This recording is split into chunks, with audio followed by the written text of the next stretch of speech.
ഞാൻ ഈ പറയുന്നത് തയ്ക്കുന്നവർക്ക് ചിലപ്പോൾ റിലേറ്റ് ചെയ്യാൻ പറ്റും കേട്ടോ. എവിടെയെങ്കിലും പോകുമ്പോൾ എത്ര സമയമുണ്ടെന്ന് പറഞ്ഞാലും പോകുന്നതിൻ്റെ തലേ ദിവസം ഇരുന്ന് തയ്ക്കുന്നതിൻ്റെ സുഖം വേറൊന്നും കിട്ടില്ല. അത് തയ്ക്കുന്നവർക്കേ പറഞ്ഞാൽ മനസ്സിലാവുള്ളൂ.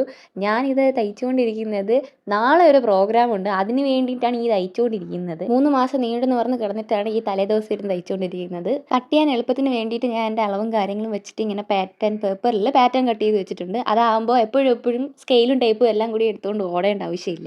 ഇതങ്ങ് കട്ട് ചെയ്തെടുത്താൽ മതി. ബൈ ദ ബൈ, ഇതാണ് നമ്മുടെ ഡിസൈൻ. ഇങ്ങനെയാണ് ചെയ്യാൻ ഉദ്ദേശിക്കുന്നത്. അതിൽ ആ കെട്ട് മാത്രം ഞാൻ മാറ്റിയിട്ടുണ്ട്, ബാക്കിയെല്ലാം സെയിം ആണ്. പിന്നെ ഞാൻ തയ്ക്കാനിരുന്നിട്ടുണ്ട്. ഒറ്റ രാത്രി കൊണ്ടാണ് ഇതെല്ലാം സെറ്റ് ചെയ്തത്.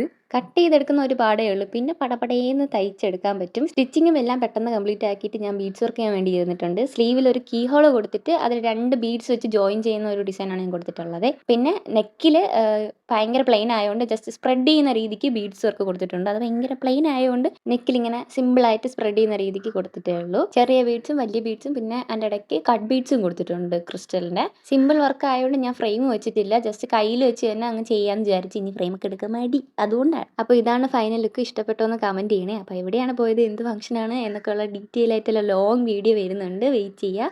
അപ്പോൾ അത്രയുള്ള വീഡിയോ. ബൈ.